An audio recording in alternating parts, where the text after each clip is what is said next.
Nagsisimula ang kwento sa Royal Capital ng Paluma, kung saan ang ilang demi-humans ay naglalagay ng mga kahon sa kargamento. Isang lalaki ang nagmamadali sa kanila, kundi ay pagtatampalin niya sila ng husto. Dumating ang isang mangangalakal na may pangalang Ban-Azza at nagpasalamat sa kanila sa pagpuno ng lahat ng mga kahon ng kargamento niya. Binayaran niya sila sa kanilang trabaho at hiniling na maghintay sa loob ng hotel at tamasahin ng pagkain bago dumating ang isa pang kargamento niya. Iniisip ng iba pang mangangalakal na kakaiba siya dahil nagbibigay siya ng pera sa mga demi-human na itinuturing na mga mabababang tao sa mundong ito. Sinabi ni Ban-Azza na karapat-dapat nilang tanggapin ang pera dahil sa kanilang pagpupunyagi. Nagpasalamat ang pinuno sa kanya at napagpasyahan nilang pumunta sa hotel upang kumain bago dumating ang ibang kargamento. Habang sila ay umalis, tinawag siya ng iba pang mangangalakal na hipokrito na pantay na trinatong tao at demi-human. Isang santo ng kaharian ang bumati sa kanya at ipinaalam na kanilang isinumpa siya bilang isang kandidato na bayani. Sinabi sa kanya ng santo na malapit nang sumalakay ang isang madilim na armadong puwersa sa kanilang kaharian at kanilang isinoman ng mga bayani mula sa ibang mundo upang tulungan sila sa labang ito.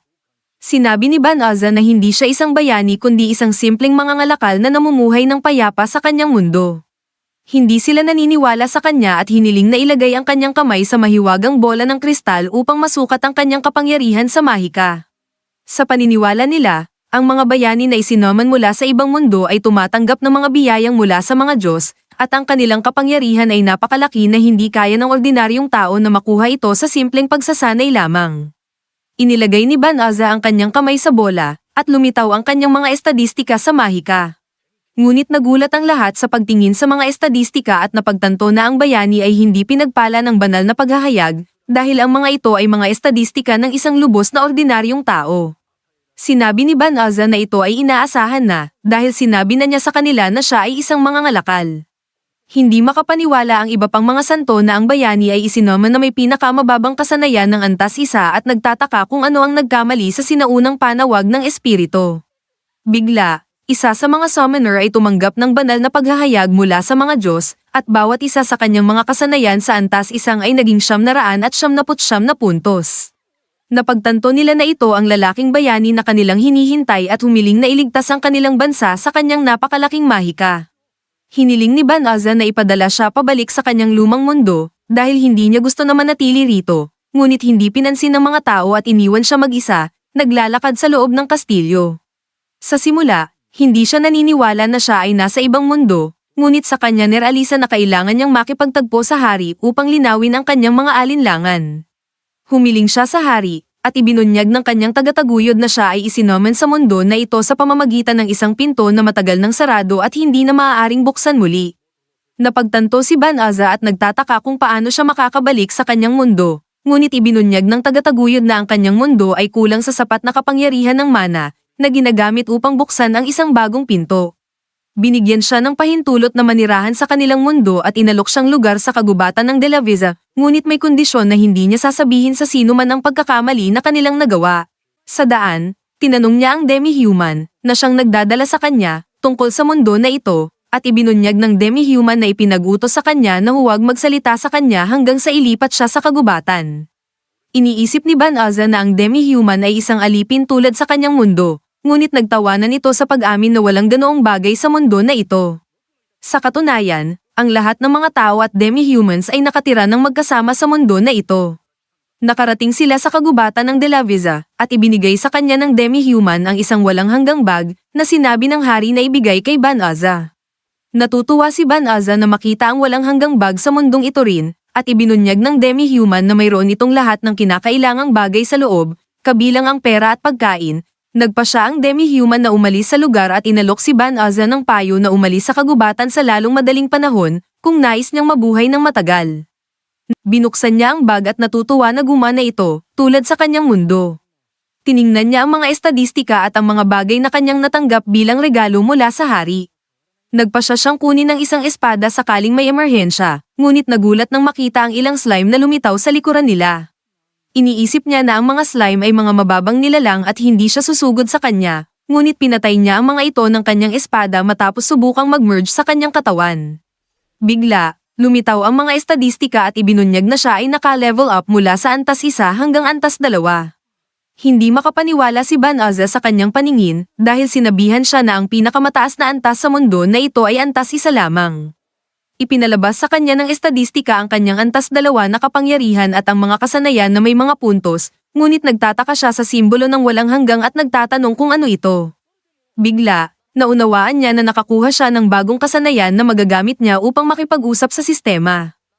Hindi makapaniwala si Banaza na nakakuha siya ng napakaraming mahika sa pamamagitan ng pagpatay sa mga mababang slime, ngunit nagpa siyang pumunta sa kagubatan upang hanapin ang isang ligtas na lugar kung saan niya maaaring protektahan ang kanyang sarili.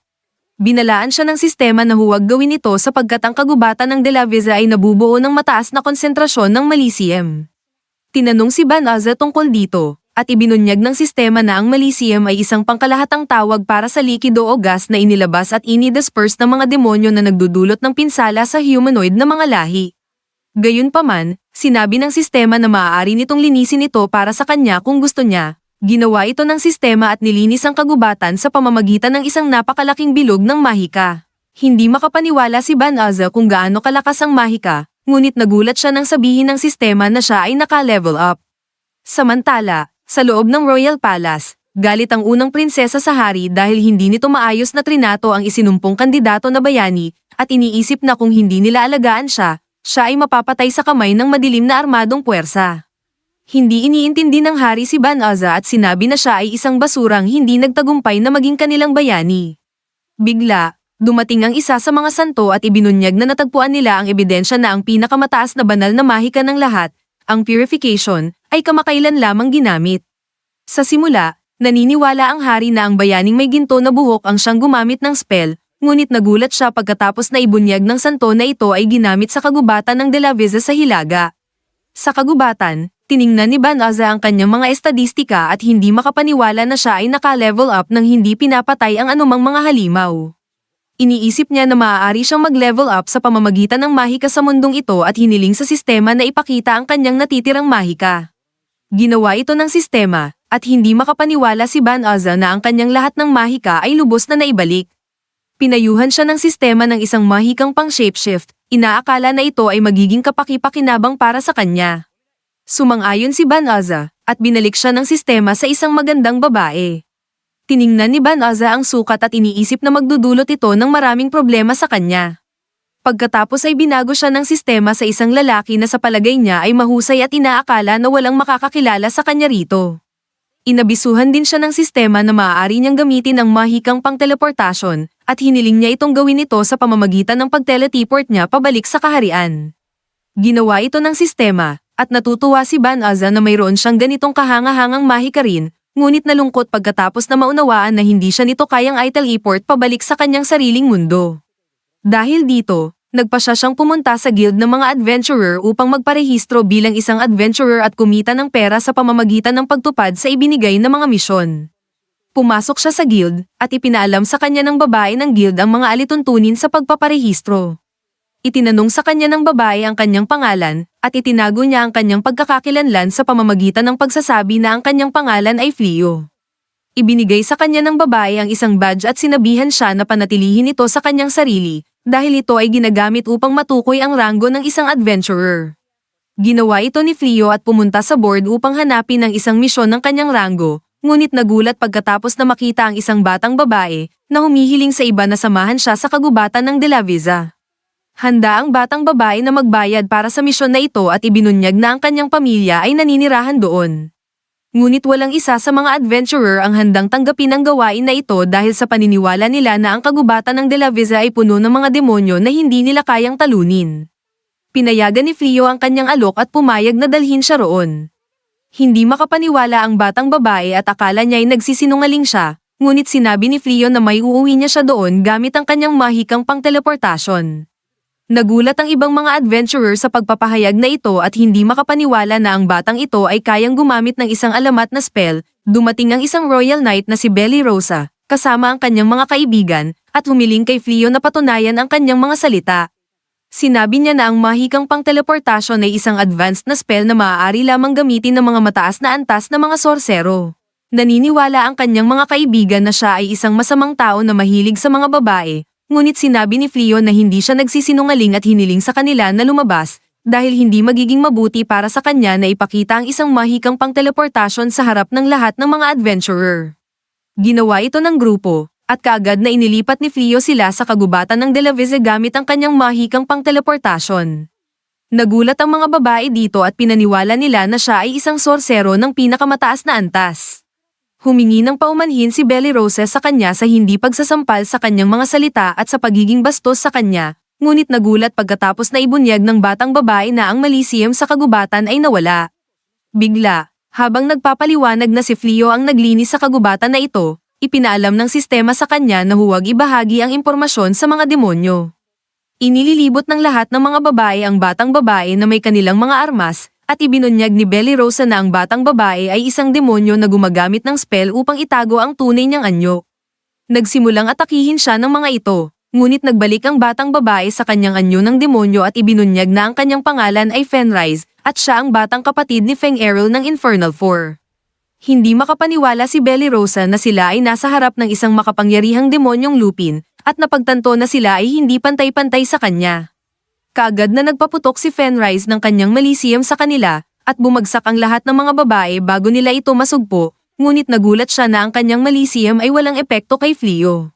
Nagalit siya at sinubukang kainin sila, ngunit iniligtas ni Fleo ang kanilang mga buhay sa pamamagitan ng pagpapadala sa kanila pabalik sa kaharian gamit ang mahikang pang-teleportasyon.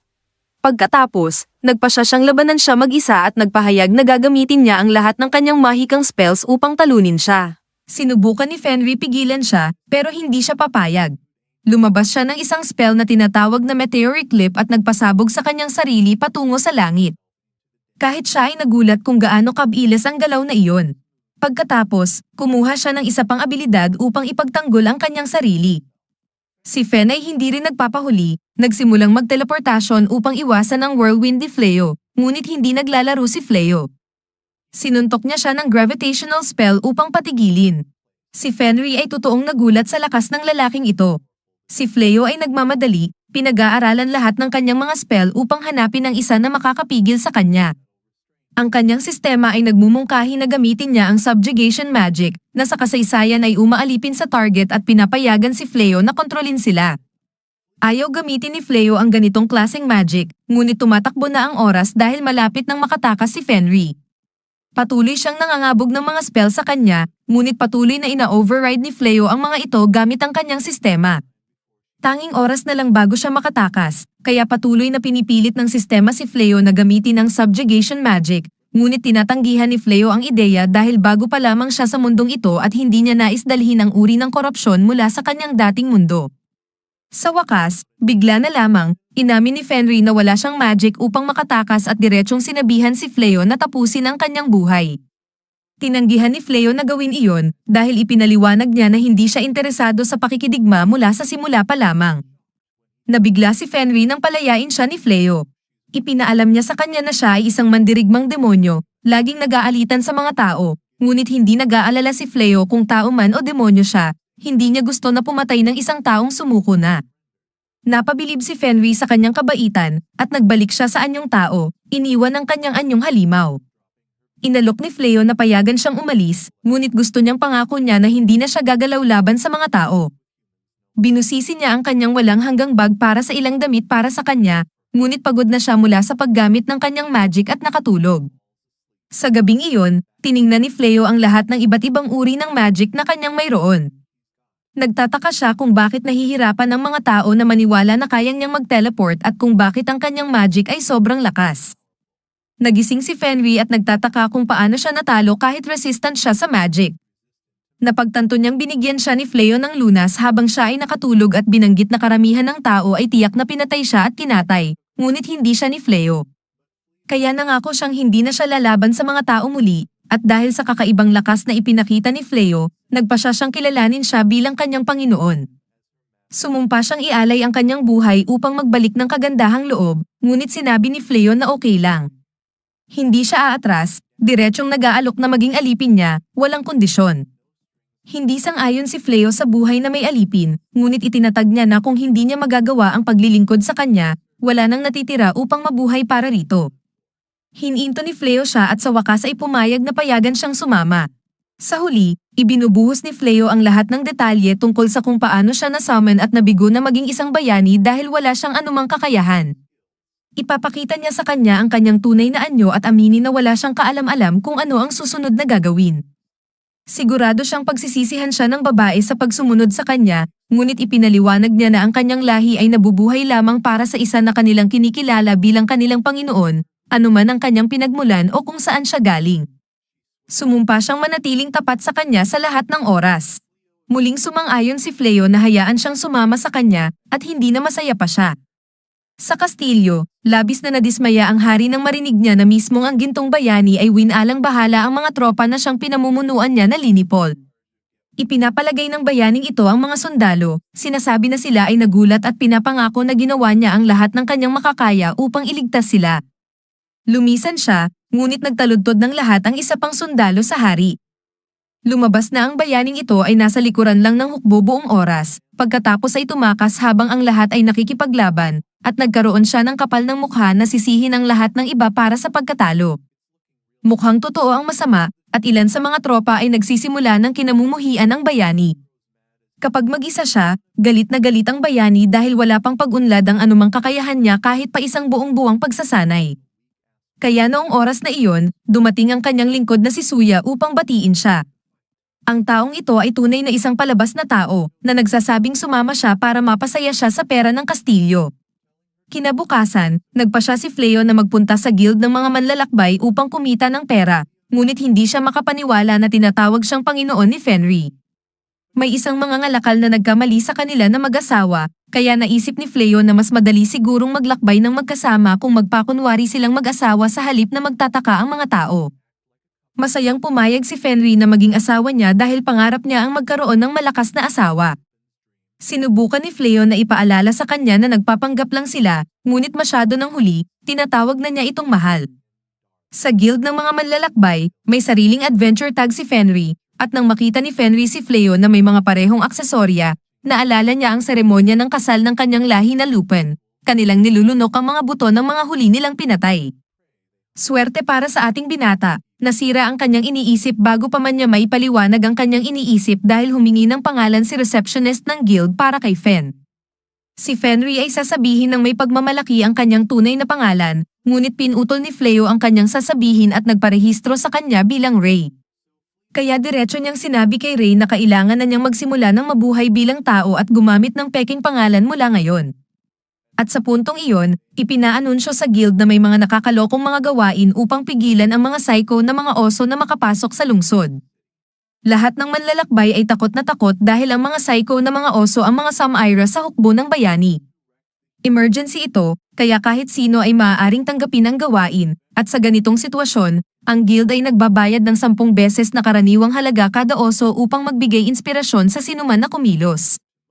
Mukhang napakalaking kita ng gawain na ito, ngunit hindi sigurado si Fleo kung kaya niyang harapin ito. Pero si Ray, siya ay tiyak na kaya ni Fleo.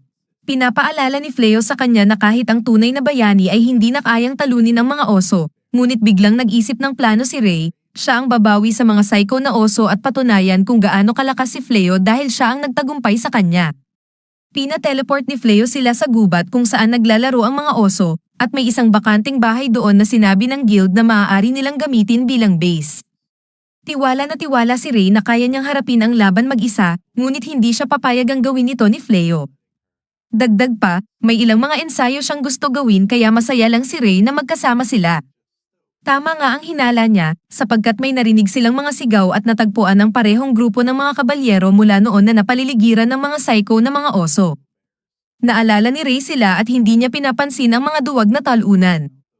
Ang malakas na babae ay nasa masamang kalagayan, ngunit patuloy pa rin siyang lumalaban, na nauuwi sa isang masama niyang kalagayan. Ngunit swerte para sa mga kabalyero, natalo ang mga psycho na mga oso sa isang atake.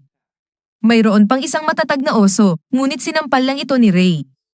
Ideya ni Fleo na iligtas ang mga kabalyero, kaya iniisip ni Ray na masyadong mabait siya. Lubos ang pasasalamat ng mga kabalyero at ipinaliwanag nila na nag-alala sila sa nangyari kay Fleo. Si Fleo ay takot na malaman nila ang tunay na pagkakakilanlan ni Ray, kaya't itinuturing niya lamang ito bilang kanyang kasamang biyahe. Nais ni Ray na ituring siyang asawa ni Fleo, ngunit na-interrupt sila ng isa pang psycho na oso. Diretso itong pumunta kay Ray, ngunit pinatigil niya ito sa isang nakakatakot na tingin. Itinuturing ni Ray na hindi niya alam ang nangyari at tumango ang oso na nagpapakita sa kanila na sumuko na ito. Nagpasya silang alagaan ito, ngunit sobrang nagulat ang mga kabalyero dahil sinira ng mga psycho na mga oso ang hukbo ng bayani. Sinabi ni Ray na mas magandang dahilan ito para alagaan nila ito bilang alagaan nila, ngunit iniisip ni Fleo kung paano ito maiiwasan na makasakit ng iba. Nilagyan niya ito ng leeg na may tali upang mapigilan ito at gumamit ng shapeshift upang mas maging katulad ng ibang hayop.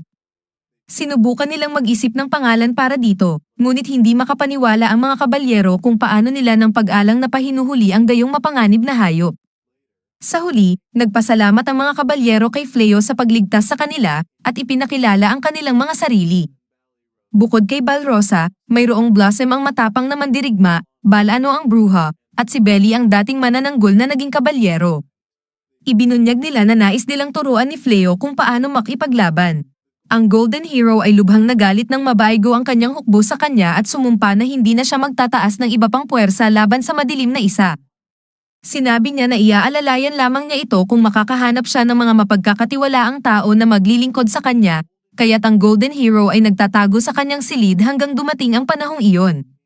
At iniutos ng hari sa mga kabalyero na maglaan ng kanilang sarili sa pakikidigma hanggang sa kanilang matigil ang mga alagang hayop sa parehong antas ng mga psycho na oso. Ngunit ang apat na ito ay hindi man lang makatalo ng isang psycho na oso ng sabay-sabay, kaya kailangan nila ang tulong ni Fleo. Iniisip ni Fleo na wala siyang kaalam-alam tungkol sa kung paano gumagana ang mahika, kaya't walang paraan na may pagtuturo niya ito sa kanino man. Samantala, si Ray ay nagseselos dahil napapansin niyang sinusubukan ng mga babae na lumapit kay Fleo, kaya't nagpasya si Fleo na sabihin sa kanila na ang asawa niya si Ray at sinusubukan lamang nilang mamuhay ng tahimik at mapayapa. Ang mga kabalyero ay umatras at naintindihan ang sitwasyon, ngunit ipinapayo ni Ray na tulungan sila ni Fleo. Pinapansin niya na bilang asawa ni Fleo, mas alam niya kaysa sa iba na siya ay isang mabait na tao na hindi iiwan ang sinumang nangangailangan ng tulong. Alam ni Fleo na hindi niya kayang turuan ang hindi niya alam, ngunit nakikita niya kung gaano kahalaga ang tulong na kailangan nila. Inamin niya na baka hindi siya ang pinakamahusay na guro, ngunit sumasang-ayon siyang turuan sila. Ang mga babae ay sobrang saya, ngunit may isa pang hiling sila, kailangan nila ng lugar na matutulugan, at handa silang magbayad ng upa para sa isang sulok ng living room. Ipinagpapasalamat ni Ray ang ideya dahil maraming kwarto, at pwede silang mag-share ni Fleo ng kama dahil sila ay kasal. Samantala, umabot sa Dark One ang balita na ang taong pumatay sa mga demonyo at nilinis ang mga thieves ng kagubatan ay hindi galing sa kaharian ng Clyro, ito ay isang nag-iisang tao lamang. Labis na nagulat ang Dark One sa balitang mayroong isang tao na may sapat na mahika upang agad na pumatay sa mga demonyo. Tinapos na niya ang kanyang desisyon at sinabi sa kanyang nasasakupan na hanapin at hulihin ang taong iyon sa lahat ng gastos.